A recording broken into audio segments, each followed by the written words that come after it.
online broadcast network, AfterBuzz TV. Over 20 million weekly downloads from over 200 countries and your #1 source in after-show entertainment.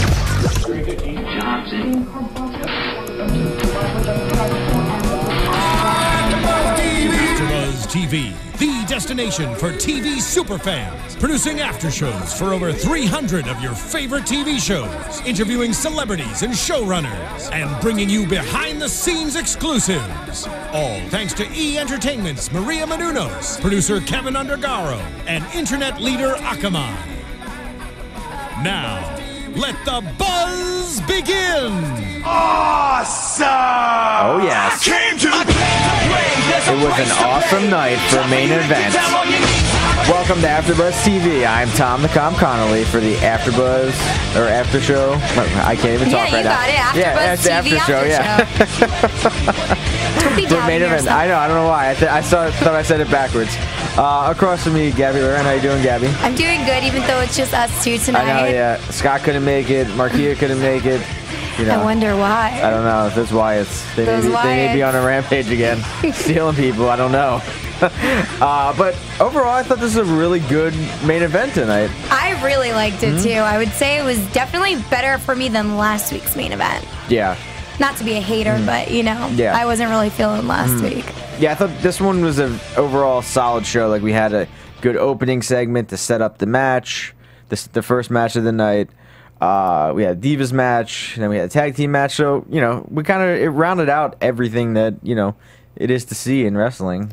And we had some surprises too. We did. But let's get to the first, you know, it opens up with, you think it was advertised on Raw that it was going to be Miz TV. Right. With you know, his guest, Dolph Ziggler. And The Miz was kind of there. His stunt double was there. Damian Mizdow in the ring. He was there in spirit. Yes. And I thought it was he's so talented, Damian Sandow, and you know, having him be the Miz's stunt double, at least it's better than him doing all those other dumb, you know, characters he was doing before, like, you know, whatever, Abraham Lincoln, or, you know, being a ballerina and all that other kind of stuff. It at least gives him something to do, and it gives him at least more range of being a better performer. That's true. And, you know, being the Miz's stunt double lackey, as we saw, they showed the recap of Raw where, you know, the Miz was getting beat up by Ziggler. He gets out of the ring and kind of tags Sandow in, who wasn't even in the match, and he just like rips off his jacket with his gear on. He's just like, action, and jumps in the ring. So Miz-like. Yeah.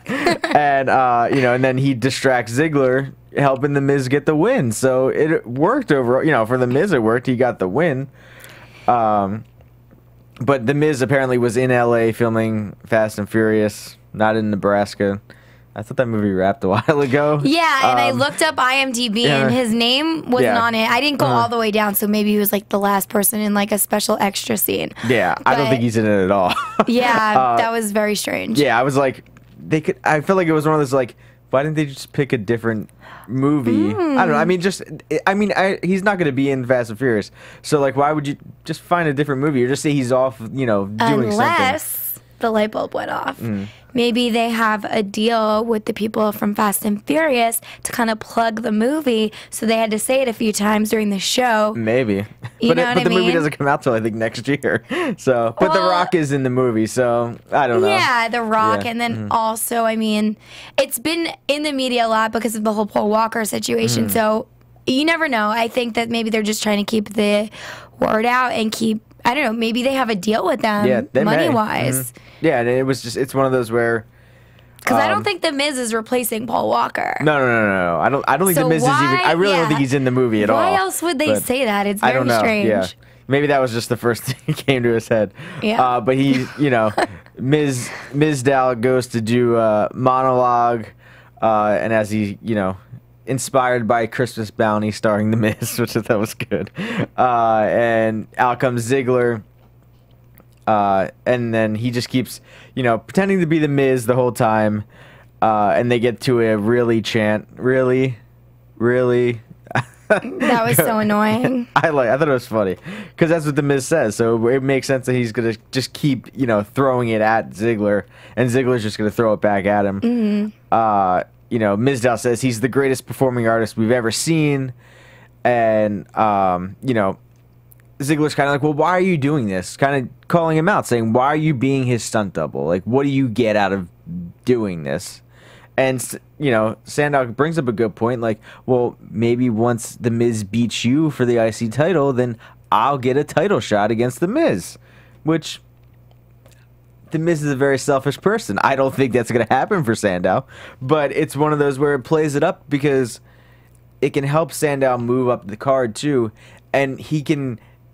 if he costs The Miz the match, you can start a feud that way. Or, he could help The Miz win a match like he did on Raw, to win the belt back. It sounds like he's being a little bit more of an evil twin as opposed to a stunt double. Because if he's trying to say, well, maybe I'll have a chance at a title match, then he's plotting to then obviously compete against The Miz in a match. Which doesn't make any sense. If you're there for him as a stunt double, you need to be there for him. Like, you're not...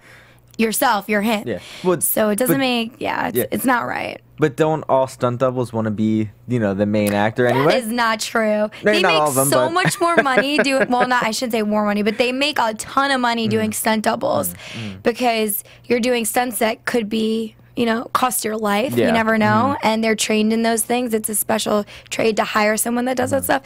So, a lot of people are happy just being doubles.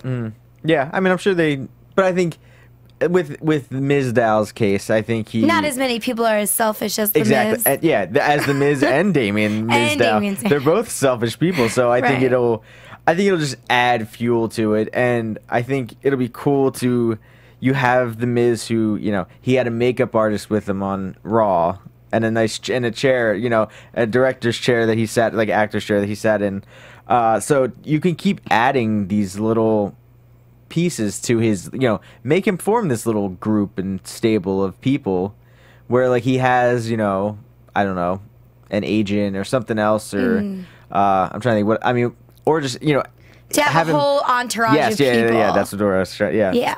So I like that. That's good. Now you're on the writing streak tonight and producing streak.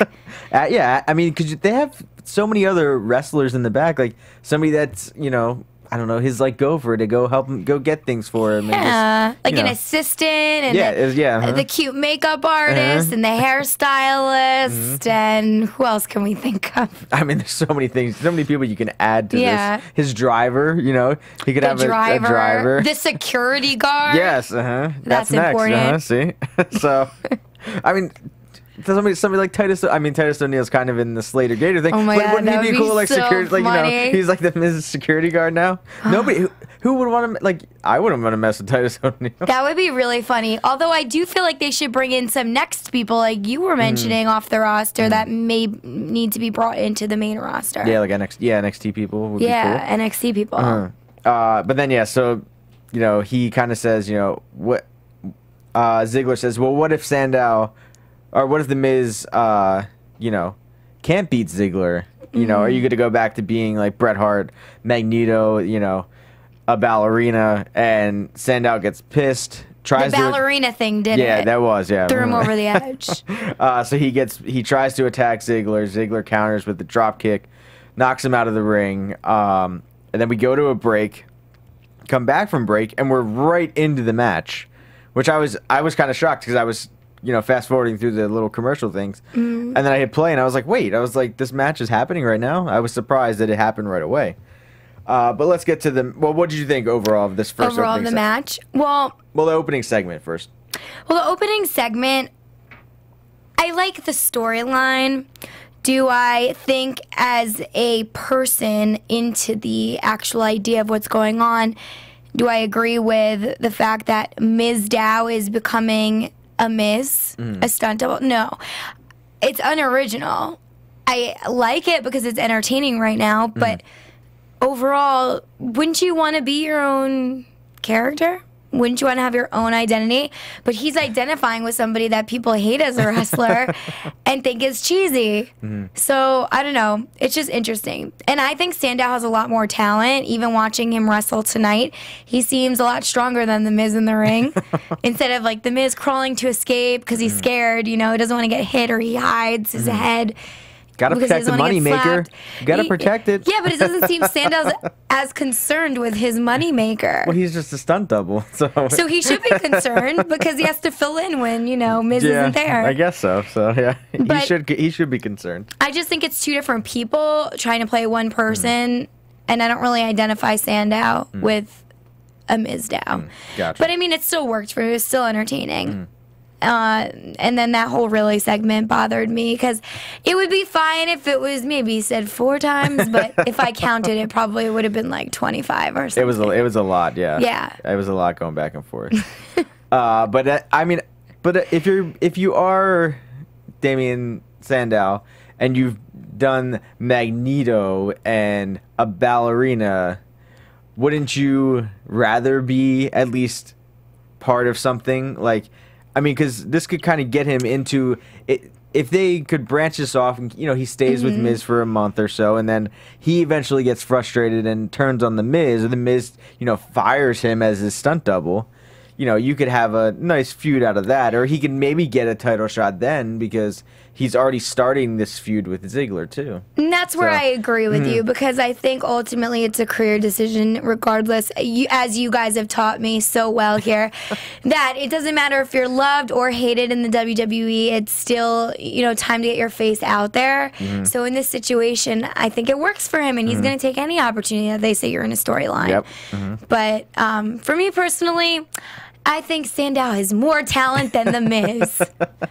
Oh, you hear that, Miz? That's my point. So let's get to the match then. You know, Mizdow's in control when we get back from break. You know, he's being very aggressive, just taking out on Ziggler, you know, just yelling at him during the match. Ziggler makes a comeback, gets a small package roll up for 2, and then Ziggler throws him into the ring post. Ziggler goes for the Famouser, but Sandow moves, or Mizdow moves, rolls him up for 2. Ziggler comes back as he gets up, hits the Famouser for 2 on Mizdow. Then Mizdow goes for the figure 4 leg lock. Ziggler kicks him out to escape when he hits the turnbuckle. Ziggler gets up, hits the zigzag for the win. So Ziggler gets the win for the night. And Mizdow looks pissed at the end, you know, letting all his Mizdow fans down. I'm sure letting his boss down. Yeah, he may get fired after this one. He lost as a replacement. Yeah. But what do you think overall of the match? I gave it a 3.7. I loved the finishing moves and how Ziggler won. He had a lot of nice. There was action tonight in this match, and I appreciate what he was doing.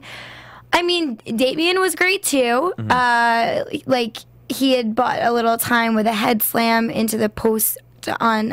Oh, sorry, that was Ziggler bought time on Mizdow at the end. And then there was a chest slam neck breaker. Does that sound correct? A neck breaker, like he kind of bear hugged. I think. How do I explain this? I'm like trying here. Like Sandow bear hugged Dolph Ziggler. Yeah, Ziggler. Do you remember like he was in the post and he like came at him with his chest and then kind of like. Oh yeah, like he splashed. Like it's kind of like a splash. Yeah, and then didn't that turn into a neck breaker? Yeah, Ziggler did it. Yeah, he'll run, jump in, like if they're in the corner, he'll like splash onto them. But sometimes he'll jump on them and do like that 10 like punch to the head. Yeah, but he didn't a lot do of that people this do time. that. Yeah, and yeah. I really like the chest slam because I feel like it kind of knocks the wind out of the opponent that you're kind of fighting with. So that was a really cool move. What else? And then just the knee to Dolph's face in the beginning of the match by Sandow was really good. I should say Mizdow, but you know. Yeah. It was a good match. I was into it. I gave it a 3.7. Could have always been better, but it satisfied me. Yeah. I mean, I'm a big fan of both of these guys, so anytime they're in the ring or doing, you know, talking on the mic, I think it's entertaining, and I like that the crowd is really getting behind Ziggler, like with the "Let's Go Ziggler" chants that you could hear, and they were really doing it on Raw on Monday. Right. So it's good. It's anytime the crowd reacts like that, I feel like it's good for him because I feel like he gets that big reaction when he first comes out, and then sometimes during his matches, like the crowd they're into it watching it because he's entertaining, but they're not like yelling for him, and I think that resonates with the people in the back where they're like, well, people are excited to see him, but once he starts wrestling, they're not that excited, and it kind of it's one of those like weird perceptions, like, well, maybe he's not that popular, so maybe we shouldn't do things with him. But I think he's been getting, he's always been popular, and I think it's been building and building. Yeah. And I think it's really starting to, he's really starting to hit his stride again, because he won the world title 2 years ago now. It's been almost 2 years. And I'll have to send you the link. It's probably one of the biggest like pops from the crowd, like fans cheering, like I've ever heard. Like it's really, yeah, like he came because he had the Money in the Bank briefcase. And so when he came out to cash it in against Alberto Del Rio, like he came out and the fans went crazy. Like it was the Monday night after WrestleMania, so those fans are already crazy fans. So it just made it even more. And then like when he won, like everyone went nuts. Like it was It was so. I'll find the clip and I'll have to send it to you. Yeah, you'll have to send it to me. That sounds really awesome. good. Yeah, I mean it's one of those where you're like, how can you not like Ziggler after that? Like, and it was like. He cashed in, and it wasn't like a cheap win at first. Like Del Rio almost came back and beat him, so it wasn't like one of those where like, oh, he's knocked out, and then I'm just gonna throw in, hey, ring the bell, and I'm just gonna cover him. Like he had to, fight for it too. It's gotta be scary working with the WWE. Always trying to stay current and making sure that your persona isn't gonna get thrown out. Yeah, you know what I mean? Yeah, I mean because you always have to have people interested in you. Yeah. Rough. It definitely is. I mean, yeah, week to week, you could be on the top of the card, right. bottom. I mean, and we kind of decide that fate as fans. I mean, you really do. I mean, there's some people that I think it's kind of, they get over with the crowd, or they just get over with the people in the back, and they do push them more, like more prominent to the center. But I think after a while, like I think they can shove someone down your throat enough, like, but then after a while the fans will react negatively towards that and turn on that person down the line, like, because it'll just be like, okay, that's too, like, we get what you're trying to do, we don't like that, so we're gonna voice our opinion. Which right. I mean, really, what other sporting event kind of thing, entertainment where like fans really can predict things, like in other television shows like that film. When can the fans really predict, like, oh, I really want that person to stay on the show, like in a show where like maybe cast members get killed off, like a show like maybe like Lost or something, like right. There's not many shows where you get that live reaction each week from the crowd that can really help people that aren't super popular, right, get to that level. There really is no live reaction for anything. Yeah. Like, just like, a football player, a basketball player, just because the fans really like him doesn't mean he's going to actually play in the game or really, be featured each week. So it's really cool where it's like, the fans. Well, hopefully the fans like a good player. Well, that's and it. not someone that's sitting on the bench. No, but you never. But you never. Yeah, that replacement person may not get that chance in a basketball game because they have 5 guys that are really good that are going to go out there and play, and they may get in eventually. But once that person gets in the game, they really have to prove themselves. With WWE, it's the same thing of like, but they get at least more exposure each week. Right. Kind of. But let me get back to the match. So overall, I gave it a 3.0. I thought it was good. Glad Ziggler got the win. I'm digging the whole Miz thing. I'm along for the ride. I think it works. I think it helps the Miz too because it just makes people hate him more because the more he's going to jump out of the ring and avoid getting kicked in the face, people are going to get even more mad at him. Actually, you're making me realize something. The fact that he wasn't here to fight for himself, they actually held a match anyways for him. Who is he that he's so special? I don't understand. His segment was the Miz TV is his segment, and he couldn't even show up for that. He's just like, I'm not going to, do this one, guys. You handle it. Yeah. For the opening of main events, mind you. Well, I did see on Twitter that I think he's in Malaysia right now. Like, for real, he really is there. So he really is doing something else, yeah. But I think it's one of those where it's like, you can advertise that there's going to be Miz TV, and they still had a Miz TV. It was just with his stunt double. It's just so funny that there was actually a match, and he wasn't there for his own match. Yeah. But then we get the recap of Raw. The Stephanie and Nikki Bella in the ring, which was hysterical. Oh my god, this is my favorite part of main event, just because I love Stephanie McMahon. I'm so happy they recapped it. So Stephanie says that Nikki gets a shot at Paige, the Divas title, because she's what she embodies as what she thinks a Divas champion should be. Yes. I am really annoyed that the Bellas still have the same theme music. Come on, it's been 3 weeks now. Can you please just give one of them different? Like, Nikki should be the one with different music, I think. But don't you see what Stephanie's doing? She's trying to make one of them feel bad. But I did like what Stephanie said, where she was like, can you stop playing that music? That's not... Oh, she didn't say it like that. That was real nice. Well, you say what else she said. She said it more like, I'm sorry, cut that music. And she was like, that music is specifically reserved for Nikki. She was a lot meaner there. Okay. Sorry, I can't do a mean Stephanie impression. Oh my god, I loved it. But yeah, so in the end, Brie finally kind of, reacted to Nikki telling her to leave and quit. That was kind of what she's like, I'll forgive you if you quit and leave. Like, and Brie was like, I don't really want to. And Nikki was like, well, you quit for your husband, but you won't quit for your sister. And then, Brie freaked out, hit Nikki. Nikki ended up hitting Paige, knocking her down. What they didn't show was then AJ picked up the belt and started skipping around the ring, and then Stephanie stopped AJ and was like, give me the belt. Give me the Divas title. And Stephanie. Yeah, and AJ was like, okay, fine, boss lady. And then on Monday, this coming Raw, the season premiere of Raw this Monday, Jerry Springer will be on Raw for a Bella intervention. This was so genius. The fact that they thought to bring Jerry Springer on.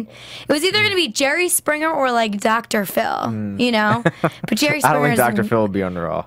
Jerry Springer fits more. You don't think he'd ever do it? I don't know. I mean, they got Betty White to do Raw. Yeah. Why not? I don't know. I feel like Jerry Springer fits WWE more than Dr. Phil would. Yeah. I mean, I think Jerry Springer definitely fits it more than Dr. Phil would. But like when this first came on and I saw this recap, I was just so excited because I know that when Jerry Springer intervenes with anyone's relationships, they're always extremely dramatic, out of this world, and something goes down. Yeah. So I can't wait to see what happens when the Bella twins are face to face in this intervention. Yeah, there's definitely going to be some cat fights going on. Something's going to happen. Like there's going to be some big bomb dropped in the storyline. I'm telling you, that's my prediction. Maybe it'll be like if it's gonna be typical like Jerry Springer show, like they're gonna have to bring somebody out, like, you know what I mean? I feel like it's gonna be like one of the boyfriends and like I slept with him or I'm pregnant with his baby. Something crazy is gonna happen. Oh, that'd be so funny. That'd be so funny if Nikki comes out and says she's pregnant with Daniel Bryan's kid. Oh my god, she would die. Brie would die. What would John Cena think? That would be great to have John Cena's reaction too. Yeah, especially with all they showed a Total Divas little recap too, or at least a preview, because that starts I think next week. And it was one of those where it was Nikki saying like, "Oh, I don't know if I could ever envision myself without having a family and kids," kind of thing. So yeah, I don't know. Poor Nikki. Yeah. Oh, so that's why she sleeps with Brian to Yeah, have see, his baby. exactly. Yep. Mhm. All the more reason and motive. Oh, I really can't wait for this to happen.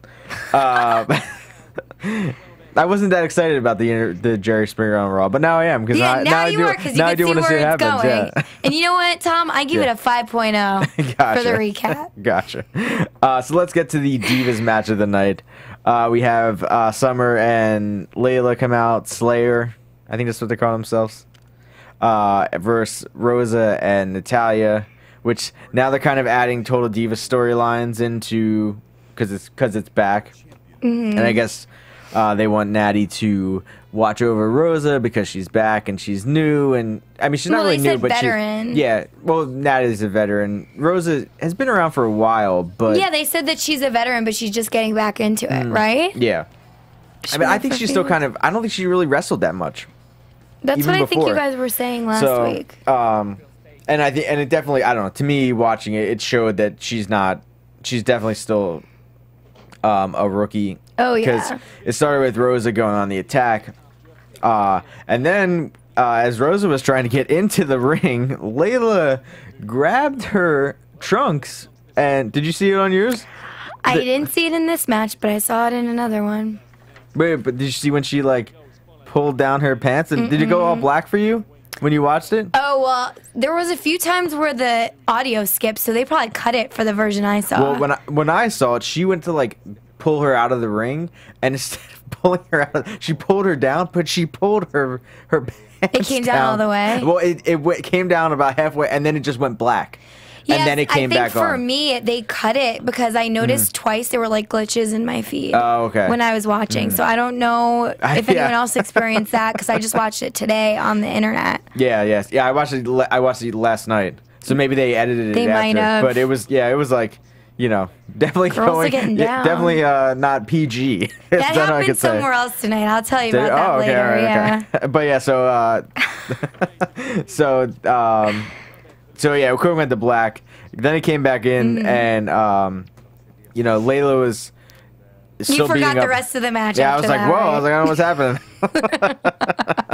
But Layla was beating up Rosa. She had a submission move on her. Rosa was calling out for Natty to come help her. Obviously, Natty can't get in the ring because then she needs to be tagged in.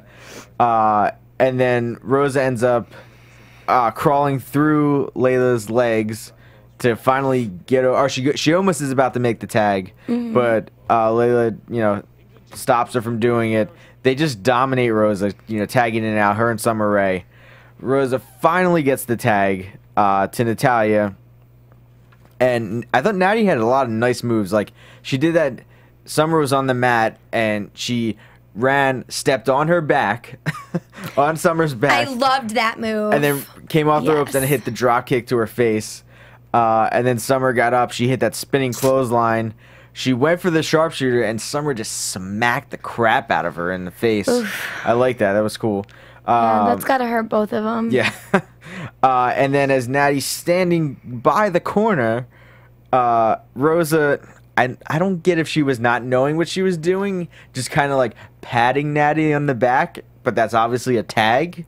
Oh no, Like, she purposely you think she was purposely tagging tagged in? herself Okay. in, yeah. Okay, so she Because tags she her in. willingly walked back in the ring. Yeah, I guess. And Natty's like, yeah. "What are you doing?" Well, I thought it was more like the ref being like, "Hey, you're in the ring, you got to get in," and then she kind of got in. But as they're kind of fighting, Rosa turns around and Layla hits her with a spinning heel kick to the face, and pins her to get the win. So Summer and Layla get the win. Natty's obviously pissed because she wanted to, she was on the verge of getting the win for the match, and then Rosa kind of screwed it all up. Which set the storyline. It did. That Rosa sucks and Natty's training her. I thought at the beginning when Rosa was before the whole pants pulling down situation. I mean Rosa. It's one of those where it's like she is new. She's getting back into this. I think she, as much as Eva Marie has been there for, I think almost longer now. Like Rosa's been there longer in terms of being with the company. But Eva's been more active. Yes, but I think her punches were not very good, or like I just didn't like them. But I think at least her reactions to things were better. Like you could tell she was kind of like she was evoking the pain of being in the situation, being beat up. Where I feel like Eva just kind of is like I don't know. She doesn't. You can't see the emotion on her face. That's what I don't like about Eva Marie. Mm-hmm. But what do you think of this match? See, the emotion makes me think she really was in pain. Because she really had no idea what she was doing. So if she's that good of an actress in the ring, maybe she actually was hurt. That's how I feel. Natty's amazing, so unfortunately she has to get paired with somebody who's like a 2 and she's a 12. She has to be a babysitter. Yeah, and which was a great line. She said, you know, if she wanted a babysit, she would be hanging out with Summer. So clearly she still has drums with Summer. I'm sure we'll see that in Total Divas. But I did notice at some point in this match, Rosa was outside of the ring and she was crying. Was she? Yeah, she's like laying on the floor like like crying, and they like made her get. I think Natty walked over to her and threw her back in the ring. You don't remember that? No, sorry, yeah. Yeah, she was like crying, so Natty like went over and like made sure she was okay. And then she got back in the ring. So Natty seemed a little hopeless in this situation, which I don't blame her, but she was screaming the whole time to tag her in, and Rosa really couldn't make it over there at any point in any position. No, yeah. And then there was even a part where she was crawling over to Natty to try and get a tag, but that didn't work either. But the crawling thing makes you look so defenseless. I don't understand what I think she does that, and Eva Marie does that a lot. But I think because AJ she's sometimes, but AJ's a little more aggressive and it's character related. These two, it's just like inexperience, I think. It's like, I need to get out of this ring. I need to find a way to get over there. Oh, wait, I can crawl under her legs and try to make it. I thought she was going to make it, but then I liked that they cut her off and didn't let her get over there and at least beat her up some more. So it made it made it more interesting. Yeah, and then when she finally did make it over, it made it a bigger impact. Yeah, she acts as though she's fighting in a cage match or something, and she just has to get out because it's life or death. Yeah. But I guess that's her current situation. Maybe she felt like she was in a cage match. Yeah, right? But I, too, agree that Natty had a really nice move when she kicked Summer in the back, and Summer was in a split position. So she really had to, either hurt herself or had to have flexibility there. And then there was a stomach collision between Summer and Natty. Yep. That looked like it hurt. I don't know how they like when they do that. Even when the guys will do that sometimes. Like, it's one of those where you're like, that just gotta hurt so much because you're running full force and just colliding with each other. I thought it was really cool that they did it. I like that the Divas, the Summer and Natty did that. They make it look completely believable. I hope it is. Because I actually feel like they completely slammed into each other. Yeah. But you never know. Like, as wrestlers, there's a lot of things that they could be doing in the ring that are mistakes that we don't even realize because we're not necessarily... I mean, some of you guys at home are probably practicing or are, actually fighting. I don't know. But for the general percentage of viewers, we're not wrestling professionally and may not notice when someone's making a mistake or not really in the right form, right? Yeah. And could have hurt somebody, but we're not aware of that because they keep going. Yeah, exactly. Until like after, if they tell the story about it one day. Yeah. You know? You don't. Yeah. Most of the time, I feel like the only time they really stop a match is if someone really gets. I mean, really, really hurt now. Gets hurt, but they rarely ever even do that. Yeah. People get hurt and they still keep going. Keep going. Which is crazy. Yeah. But, I mean, that's why you don't really ever know if they were really not planning on doing that and it was just a mistake because they were like, oh my God, what is she doing? And I could only imagine it's kind of like body slamming into a pool of water, when you just lay out flat and you're like, oh, that really hurt. I can imagine. So yeah, that kept me entertained. They kept me entertained. And then the whole Rosa tagging herself in and losing immediately was ridiculous and so stupid. So thank you for ruining the match for me at the end. But I still gave it a 4.0 because it was entertaining and there was a lot of dynamics in there between the wrestling on the good people's part and the acting and the story and all that. So I enjoyed it. Gotcha. Yeah, I gave it 3.5. I thought it was a overall, it was a good match. I think Rosa and Eva Marie, they're on the same level. You know, they need to, you know, get used to being there, get used to being in the ring, and you know, doing all that stuff. So it made sense that she would be inexperienced and lose the match that way because she tagged herself in and wasn't paying attention when she should have been to Layla. Because I mean, Layla is a former Divas champion. Like she's been there a while. Good. So yeah, I thought Layla really impressed me. I thought she had a lot of cool moves and good moves. Like that spinning heel kick at the end was cool looking. That she hit Rosa with to like win the match at the end. I like that. I think they put two really good veterans with two people that aren't very good. Like Summer and Rosa should be a team together just to see them lose all the time. And Natty and Layla should pair up. Yeah, but I like Summer and Layla though. I think they're a good team. Yeah, they work well together. Yeah, but I get what you're saying though because they're kind of new or you know newish. Yep. But yeah, overall, good match. The whole Total Divas storyline, weaving, what are you gonna do? It's gonna be there. Like, I know, like, I'm not a super big fan of it because it's one of those where it's like they filmed that like 3 months ago, and now it's how could relevant. you say that? Oh my god. So that kind of stuff just kind of, I get it, but hey, if they get more exposure with Total Divas and all that other kind of stuff, it's gonna have to be in there somehow. So that's just all the fans that get really annoyed by it, they just have to suck it up and just deal with it because it's not gonna go anywhere. Total Divas is here to stay. So I like Total Divas. Yeah, you watch it. Yeah, I've watched a couple episodes. It's one of those where it's like I just need to sit down and probably like binge watch it and just be And I don't think they film everything 3 months in advance. I think there's some stuff they're even probably filming now that will be in the end of the season. Yeah. To be honest. Yeah, I'm just saying like that stuff. Like most of the first they try stuff and keep it current. Yeah, it's at least I'd say maybe 2-3 months old at first. Because even like in the previews to the upcoming season, they've showed stuff from recent. They showed matches. SummerSlam stuff. Yeah, they showed SummerSlam, and they showed when Brie and Nikki got in the first fight recently with Stephanie McMahon in the middle. Remember? Yeah, that was SummerSlam. Yeah, so I think it's leading up to that, but so I don't know. Yeah, I mean they can jump around. So SummerSlam wasn't that long ago. That was like 2 weeks ago, right? Yeah, 2 or 3 weeks ago. Yeah, but. They didn't show anything bad. They just showed that in the ring. They didn't show anything. Yeah, but I bet you they're going to cover the drama between the twins on this season. Definitely going to be a lot of drama between those two. So then we see another Raw recap, the 6-man tag main event. Apparently Triple H wants to replace John Cena in his match against Brock Lesnar. So they have this 6-man tag of Cena, Roman Reigns, and Jericho versus Kane, Rollins, and Randy Orton.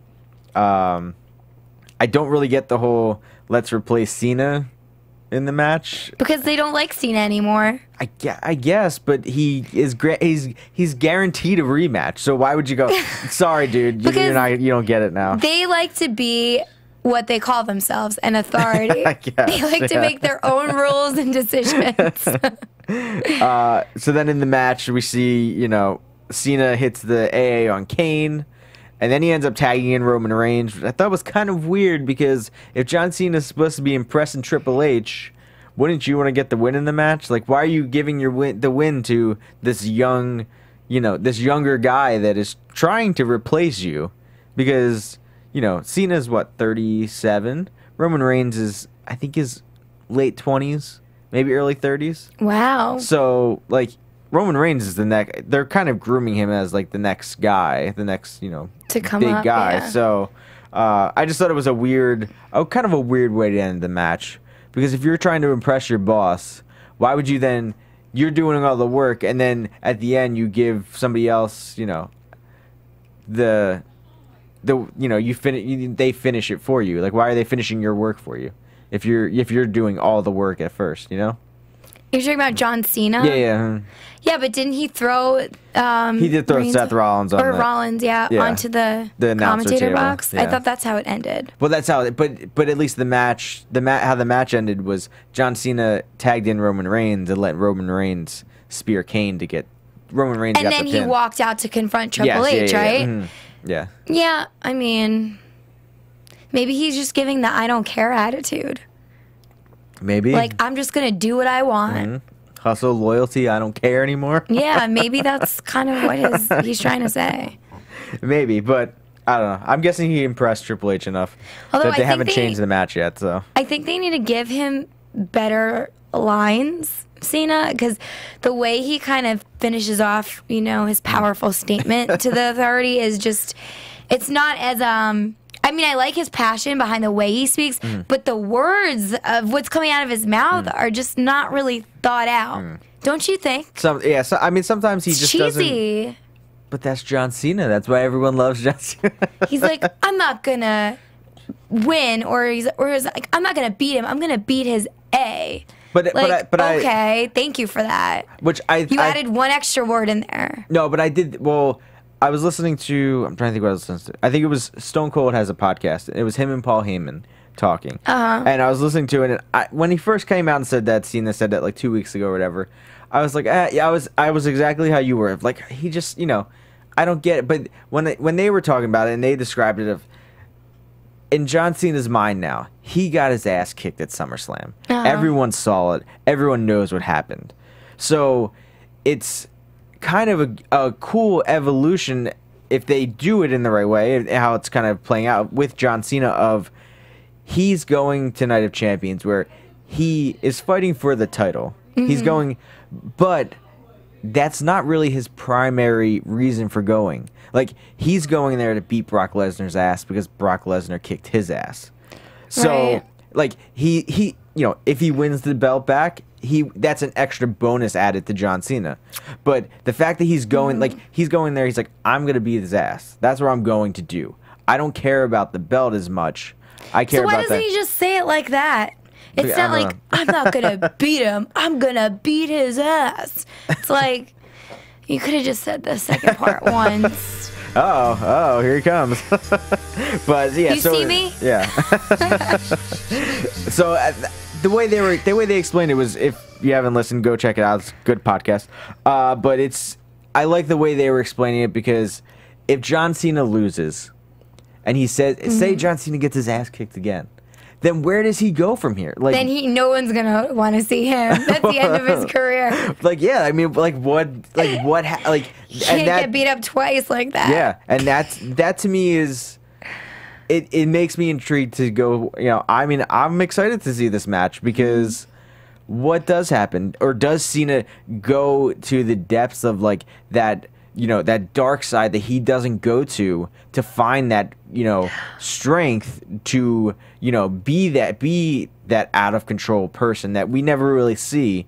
And like, even go back as far to, remember, you watch WrestleMania? Yeah. Where Bray Wyatt, he went against, and Bray Wyatt like gave him a chair and was like, hit me, like do it. Like can he get to that level, John Cena, to where, and then also if he does get to, say he goes there and he destroys, you know, tries to destroy Brock Lesnar or destroys him, you know, but the way he does it is not in the hustle, you know, it's John Cena's way of doing it. Yes. Then it's not conventional. Yes. Then what do all his fans do? Because John Cena's supposed to be this upright, you know, this great guy, and, you know, he's always going to do what he can do. What if he uses a chair to beat Brock Lesnar? It's an evolution of his character. Exactly. So I agree. That could be very cool. Yeah. So that when I heard it that way, I was like, okay, I kind of, you know, I understand it more. It makes more sense that way. Is that your prediction?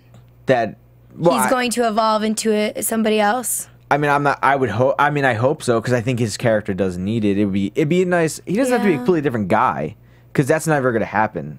He's, you know, he's branded as this hustle, the loyalty, respect. Everyone loves him. All the kids love him. I don't even think he's never going to be a bad guy. Everyone always says that. Well, he could say he's standing up for people that are taking advantage of him or something like that. He's standing up for himself, which is more positive. Yes, yeah.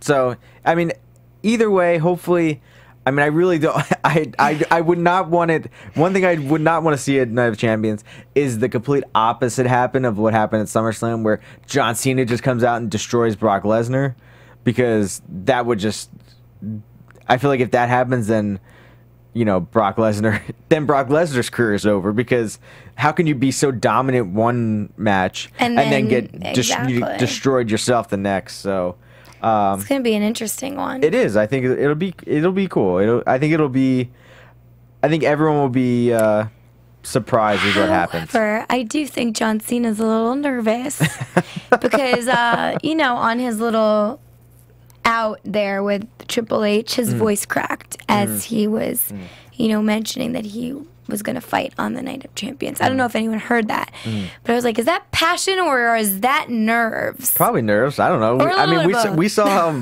how badly he got beaten up. So yeah, I wouldn't want to do that again. Yeah, so scared. Yeah, but either way, we'll see what happens with the John Cena thing going forward. I'm excited for that match. So let's get to the last match of the night. We see Gold and Stardust come out. Let's get to that. Yeah. We spent 20 minutes talking about John Cena. Let's get to the main event. They come out for the match against... Wait, how did you introduce who the tag team was? Gold and Stardust. Okay, just not Goldust and Stardust anymore. Gold and Stardust.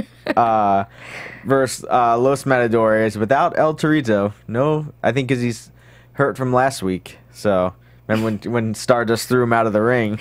Right. Scott's favorite part of the show last week. They had to recap. Yes, obviously. You know, Los Matadores are trying to get some revenge this week because they, you know, beat up their friend last week. And then we saw Stardust attacking Jey Uso's leg on Raw with the steel chair. Mm-hmm. That looked nasty. That was cool looking. I like that. Good way to sell looking. You're like, yeah, he injured him. Good job.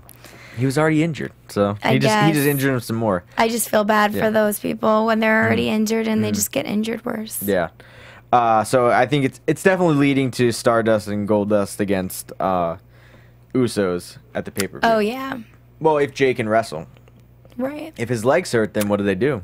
They bring him out on crutches and he fights anyways. That'd be cool. That'd be cool. I mean, it would show that he has, you know, a lot of heart, and he doesn't like they don't want to give up the belts. So you know what they should do as WWE, and what would actually on their end look very positive if they can get somebody that has a disability, like maybe they don't have an arm or a leg. That. They have had that. Yep. Okay, I was gonna say, well, where are they now? Because that would be like amazing to have somebody like that, like fighting, and you look up to them every week, like.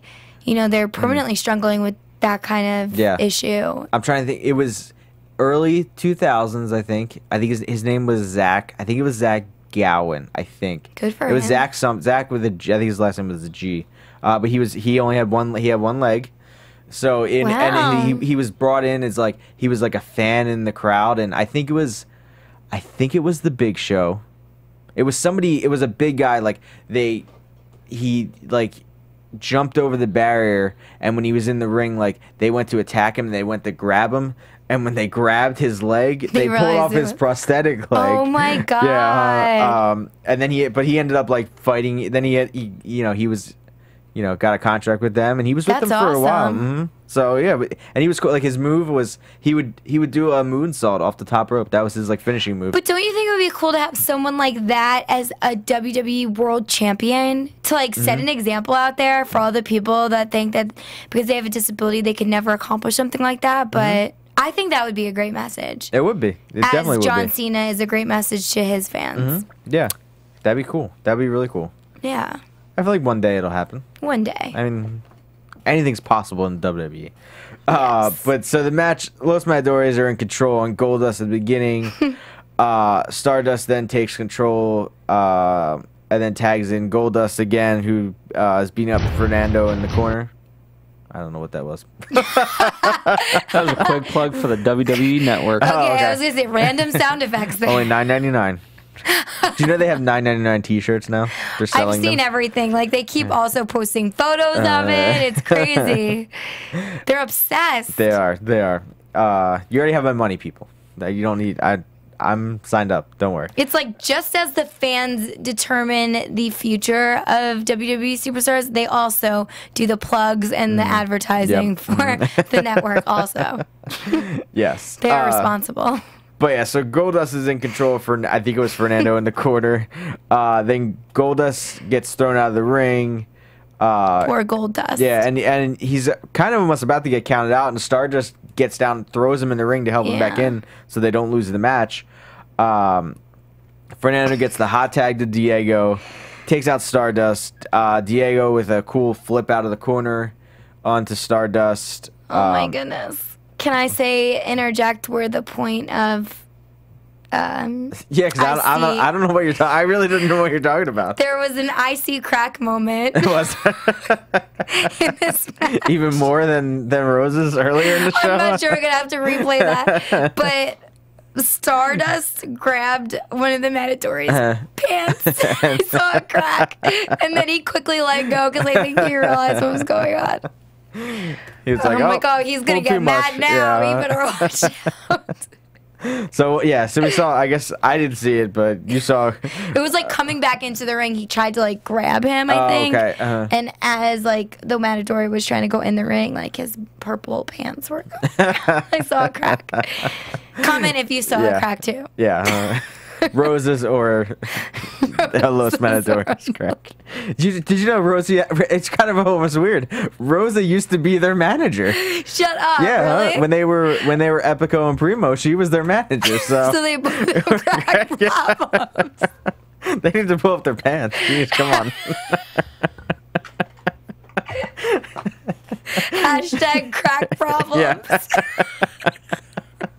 Send a tweet out to Los Matadores and Rosa Mendez about their crack problems. People were like, I don't know. Like, do they have drug problems? Like, what do they have problems with? Exactly. Getting back to the match. So Diego takes out Goldust on the outside of the ring. Stardust then throws him to the outside and starts distracting the ref. Goldust slams Diego into the ring. Throws him back in the ring. Cody hits the. Someone tweeted me earlier. His move is called Dark Matter. His finishing move, That's not cool. the Cosmic Crossroads. Fine, WWE. You can go with Dark Matter. You can use Cosmic Crossroads if you want. I like that better. Well, that could be like a nickname. Yeah, he can have another move called Cosmic Crossroads. But so he hits the Dark Matter, gets the win for Gold and Stardust.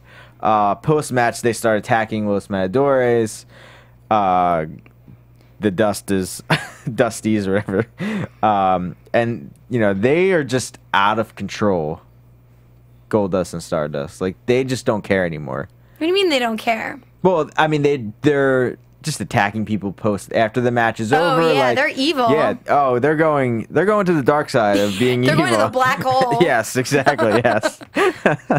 And I mean, I think it's good for their characters. It gives them something to do. And I'm very interested to see how where it goes. What do you think of this match? I really loved this match. Both very strong teams. However, it seemed like Gold and Stardust were having some issues throughout the match. I know that they had to regroup outside of the ring, and there was a point where the ref had to hold Star back from entering the outside of the ring to kind of attack one of the Matadores because I think he had knocked Goldust out or something. Towards the end? Yeah, towards the end. I think he was doing that on purpose, though. Stardust. Like, he was doing that to distract the ref so then Goldust could attack him on the outside. Oh. Yeah, so he was like, so it was like being like, it's something you don't really see. It was working as a team Yes, to exactly. kind of make sure they're on top, I guess. Oh, that's clever. So then I appreciate that even more. Yeah. I just thought it was really good. I'm trying to think what else I liked. Did you miss El Torito? No, I'm glad that nobody beat him up this week. Thank you guys for being nice and considerate. I wouldn't mind if they threw him over the top rope this I just week. feel bad. It's just, it's a poor little guy, He's a wrestler, though. Yeah, but he didn't come back to fight, No, he didn't even come back for retribution. It's okay. He'll be back in like a week or so. Hopefully. Maybe next week. Hey, he was beating up 3MB for months. And Drew McIntyre's like 6'7". I and liked El Torito's those matches, though. They were fun. The way that they kind of all worked together. I gave this one a 4.2 crack problems. As Scott would say. Gotcha. Yeah, I gave it a 2.75. I thought it was entertaining. I like the... Really? It was that entertaining that you gave it a 2.75? I thought the other matches were better, so I gave the other one to 3. You're like, yes. Yes, that's what I gave it. 2.75. But I like the the heel tactics of Gold and Stardust, like distracting the ref. Like you don't really see many bad guys doing that anymore. Like that's a kind of not really even an old school thing. That's just like what bad guys do to get an upper hand in the match, like especially a tag match like that. They cheat. I mean that's what they're there to do. They're there to cheat to win the match. They want to find a easy way to get out of the, to get a win, and that's exactly what they did here. They, distracted the ref. Goldust attacked him on the outside, and they got their win. So, I mean, they're on a roll, and they're definitely gonna get a shot at the tag belts. So that'll be good. That'll be fun. And I was thinking, like overall, like the Intercontinental title match, it's gonna be Miz versus Ziggler now at the pay-per-view. So that's a good feud they got going on. The tag team, the Usos and Goldust and Stardust, good feud they got going on. With the United States Championship, it's Sheamus versus Cesaro. So that's going to be a good match because those guys just beat the crap out of everybody. So now they're going to beat the crap out of each other. Right. But all the belts are actually, and the Divas match, it's going to, I think we don't really know what that's going to be yet. I don't know if it's going to be like a fatal 4-way match of like AJ, Paige, Nikki, and Brie. It seems like that's the way they're going. Really? I think so. That's too bad. You think that's... No, because I don't know. I just think then you're taking like it away from Nikki really showing what she can do. If you add all those other people in there. But I'm kind of surprised she's added to it. Like I thought it was going to be AJ versus Paige and Nikki versus Brie. It should be Nikki versus the current holder, Paige. which is Paige, and then Brie should interrupt the match and kind of get involved without, being told to get involved. Yeah, like and if I would think if it came down to if it is a fatal 4, if they do add all of them, I think if Nikki's about to win, I think Brie should be the one to take her out. Yeah, and then Paige, which will definitely happen. Because I don't want Paige to lose the belt. She just won it. And I think that will just add more fuel to that feud of Nikki and Brie. Because if Nikki's on the verge of winning, and then Brie's the one that stops her, and then, Paige pins AJ or something, you can still keep the Paige AJ feud going. And then it just adds more to the Nikki Brie feud. And then they don't have to fight over the belt either. So, I don't know. There's a lot of ways they can go with it. Yeah. But I just think Brie should definitely cost Nikki the belt. Like Nikki, I'm hoping Nikki doesn't win it right away. Like I don't think she will. Yeah, like let's keep her away from it for a little bit. And if she does, they're gonna make Brie fight for it. Yeah, exactly. So, which I think will be good. Yeah, it'll be entertaining. But a lot of good feuds that we have going on. At least for the belts, it's all the belts are being used right now. So they're. What else would they do with the belts? They've done a lot less with the belts. You mean they're being used? Are they normally not being used? Yes, yes. There's a lot of times where the belts sit on people and they never. Hey, Dean Ambrose had the United States Championship for almost a year and defended it maybe 8 times in a year. That's crazy. So yeah. That's so nuts. But yeah, I think that kind of wraps us up here for this week. Yeah, me too. The two of us, we went. Did we hold it down? Hopefully we did. I think you do. Comment. Rate us 5 the audience stars. loves us. Thank you guys for being here tonight. I know it's late, but yeah, we have a great live studio audience here. They were great. Thanks, guys. Great. Maybe we'll take some questions next week. We're out of time this week. Gabby, where can they find you? You guys can find me on Instagram at GabbyLO87 and Twitter at Gabrielle_Loren. And you can find Tom at. You can find me on Twitter at TomTheCom. And each and every week right here for Main Event. And I know some others, fall shows are starting up. Supernatural starting up in a couple weeks. I'll be on that. That's cool. So, yeah.